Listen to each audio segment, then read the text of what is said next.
샬롬 로중 읽어주는 제입니다. 오늘은 1월 6일 금요일 주연일 로중입니다. 어둠이 사라지고 참 빛이 이미 비치고 있다. 요한일서 2장 8절. 히스기야가 죽을 병에 걸렸을 때 그는 주님께 기도했다. 주님은 그와 말씀하시고 그에게 기적의 징표를 주셨다. 그러나 히스기야는 그에게 일어난 일에 대해 갚지 않았다. 그의 마음이 교만해진 탓이었다. 역대하 32장 24절 25절. 하나님은 교만한 자에게는 대적하시나 겸손한 자에게는 은총을 베푸신다. 베드로전서 5장 5절. 주님 앞에 엎드리는 하루 되세요. 샬롬 하올람. 샬롬, 승리하세요. 세상 누구보다 사랑합니다. 오늘 아침도 우리 서로교회 인사로 하루를 엽니다. 그리고 로중 묵상과 기도로 하루를 시작하는 우리 서로 공동체 모든 서로님들을 축복합니다.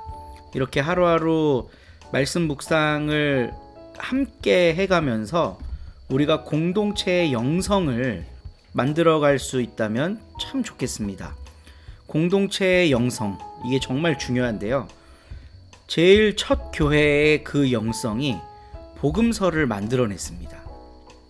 마태복음, 마가복음, 누가복음, 요한복음, 이 복음서들은 어떤 한 개인 저자의 저작물이라기보다 그 공동체의 영성을 반영한 예수 그리스도 이해인 거예요. 그러니까 우리 공동체가 어떤 특별한 영성을 갖는다면 우리도 복음서에 준하는 예수 이야기를 써내려갈 수 있는 겁니다. 그런 공동체가 되기를 꿈꾸면서 오늘도 함께하는 우리 모든 서로님들 감사합니다. 오늘 함께 읽은 로중 본문은 히스기야에 대한 내용이에요. 너무 잘 알려져 있죠. 죽을 병에 걸렸는데 하나님께 기도해서 하나님이 그의 삶을 더 연장시켜 준 거, 그리고 원래 아시리아에 멸망했어야 되는 상황이었는데 하나님이 지켜주셔서 구원받은 거, 이런 얘기들 우리가 잘 알고 있습니다. 근데 오늘 본문은 히스기야가 교만해서 하나님께 받은 은혜를 잃어버렸다는 내용을 기록하고 있습니다. 죽을 병에 걸렸을 때 하나님이 그에게 기적의 징표를 주셨는데, 그러니까 살려주셨는데, 그러나 히스기야는 그에게 일어난 일에 대해 갚지 않았다. 좀 번역이 그렇긴 한데요. 본래 성경, 그러니까 새 번역 성경으로 읽어보면, 그러나 히스기야가 교만한 마음으로 받은 바 은혜에 감사하지 않으므로 하나님의 진노가 히스기야와 유다 백성과 예루살렘 주민에게 내렸다. 이렇게 역대하 32장 25절 말씀에 기록하고 있습니다. 교만은 패망의 선봉이다. 잠언 16장에서 가르치는 이 내용을 우리는 기억하고 있습니다. 왕이었지만 하나님과의 굉장히 극적이고 진한 만남과 교제, 치유와 회복을 경험했지만 교만이 들어가면 인간을 다 버리는 것 같아요. 방금 복음서를 생산한 게 공동체다. 공동체의 예수 기억이 복음서를 탄생시켰다. 이런 얘기 나눴는데요. 공동체는 정말 위대하고 같은 신앙을 공유하는 그 공동체가 할 수 있는 일이 정말 어마어마하게 많지만 그 안에 교만이 들어가면요, 그 어떤 것도 할 수가 없습니다. 교만한 공동체는 차라리 없는 게 나을 수도 있을 것 같아요. 오늘 함께 말씀을 묵상하면서 우리가 어떤 지금 이런 새로운 교회 운동을 제일 먼저 시작하는 공동체 중에 하나고, 여러 면에서 굉장히 미래지향적이거든요. 가능성도 있고. 그런데 우리 안에 일말의 교만이 싹트기 시작하면 히스기야와 같은 책망을 받지 않을까 하는 생각을 함께 나누어 봅니다. 하나님, 겸손하게 하나님이 기뻐하시는 이 시대의 교회가 되도록 우리를 사용해 주십시오. 기도로 승리하는 오늘 하루 되시기를 주님의 이름으로 소망합니다. 오늘 새한글 성경 낭독자는 박명심 권사님이십니다. 우리 교회 교인으로 등록하지는 않으셨는데요. 짧은 시간 동안 굉장한 애정을 갖고 로중 묵상에 참여해 주셨고 때때로 목사에게 안부도 물어주시는 너무나도 친절한 권사님이십니다. 까랑까랑한 목소리로 금요일 아침을 말씀으로 깨워주시는 권사님께 이 자리를 빌어 감사의 인사를 전하고요. 오늘도 권사님과 함께 마가복음 말씀 함께 읽겠습니다. 한 주간도 정말 수고 많으셨고요. 새해의 첫 주를 로중과 함께 보낼 수 있어서 좋았습니다. 주말 잘 보내시고 다음 주에 또 만나겠습니다. 5장 예수님 일행이 바다 건너편 거라사 사람들이 사는 지역으로 갔다. 예수님이 배에서 내리시자 곧바로 더러운 영에 붙들린 사람이 무덤들 사이에서 나와서 예수님을 만났다. 그 사람은 무덤들 있는 곳에 거처를 두고 살았는데 사슬로 그를 묶고 둘 수 있는 사람이 이제는 아무도 없었다. 여러 번 족쇄와 사슬로 묶어 두었지만 사슬을 끊어버리고 족쇄를 부숴 버렸기 때문이다. 그를 힘으로 눌러 막을 수 있는 사람은 아무도 없었다. 끊임없이 밤낮 무덤들 사이에서 또 여러 산에서 소리를 지르며 자기 몸을 돌로 내리찍곤 했다. 그가 멀리서 예수님을 보고서 달려와 예수님께 엎드려 절했다. 그리고 크게 소리 질러 말한다. 저한테 왜 이러십니까? 더없이 높으신 하나님의 아들 예수님, 하나님의 이름으로 간곡히 빕니다. 저를 윽박지르지 마십시오. 예수님이 그에게 더러운 영아 그 사람에게서 떠나가라 하고 말씀하셨기 때문이다. 예수님이 더러운 영에게 캐 물으셨다. 너의 이름이 무엇이냐? 그가 대답한다. 제 이름은 레기온 군대입니다. 저희의 수가 많기 때문입니다. 더러운 영은 몇 번이고 예수님께 사정했다. 자기들을 그 지역에서 내보내지 말아 달라고 했다. 마침 거기 산 비탈에서 큰 돼지떼가 풀을 뜯어먹고 있었다. 더러운 영들이 예수님께 사정했다. 저희를 보내 돼지들한테로 들어가게 해 주십시오. 예수님이 허락해 주셨다. 그러자 더러운 영들이 나와서 돼지들한테로 들어갔다. 그리고 돼지떼가 벼랑으로 돌진하여 바다에 떨어졌는데 2,000마리쯤이었다. 돼지들이 바닷속에서 숨이 막혀 죽었다. 돼지 치던 사람들이 달아나 그 도시 안과 둘레의 여러 농장으로 가서 이 일을 알렸다.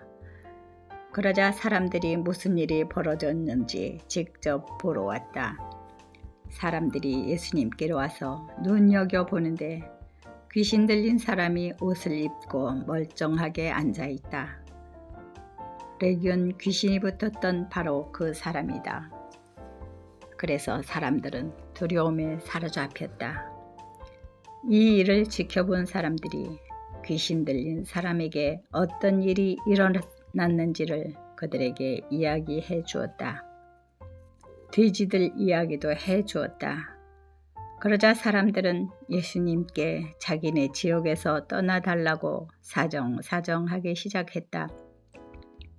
예수님이 배에 올라타시자 귀신 들렸던 사람이 예수님께 사정했다. 함께 있도록 해달라는 것이었다. 그러나 예수님은 허락하지 않으셨다. 오히려 이렇게 말씀하신다. 집으로 가세요. 가족 한 대로요. 그리고 그들에게 다 알리세요. 주님이 그들을 위해 해주신 일이 무엇인지 또 어떻게 불쌍히 여겨주셨는지를요. 그가 떠나가서 예수님이 자기를 위해 해주신 일을 데카폴리스에서 모두 선포하기 시작했다. 그러자 다들 놀라워했다. 예수님이 배를 타고 다시 건너편으로 가시자 큰 무리가 예수님께로 모여들었다. 예수님은 바닷가에 계셨다. 그때 회당 지도자들 가운데 한 사람이 온다. 이름은 야이로이다. 그는 예수님을 보고 발 앞에 꿇어 엎드린다. 그러고는 예수님께 애원한다. 제 딸아이가 다 죽어갑니다. 오셔서 딸에게 두 손을 얹어 구원해 주세요. 살려내 주세요. 그러자 예수님이 그와 함께 가셨다. 또 큰 무리가 따라가며 예수님을 사방에서 밀어댔다. 그런데 12년 동안 출혈병에 시달려온 여자가 있었다. 그는 많은 의사들에게 괴로움을 숱하게 겪었고 재산을 다 날려버렸다. 그렇지만 전혀 쓸데없었고 오히려 상태는 더 나빠졌다. 그는 예수님의 소문을 듣고 무리 틈에 끼어와서 뒤에서 예수님의 겉옷을 건드렸다. 그는 저분의 겉옷만 건드려도 나을 텐데 하고 계속 말해왔던 것이다. 곧바로 병의 뿌리가 사라졌으며 그는 병이 나았음을 몸으로 느꼈다.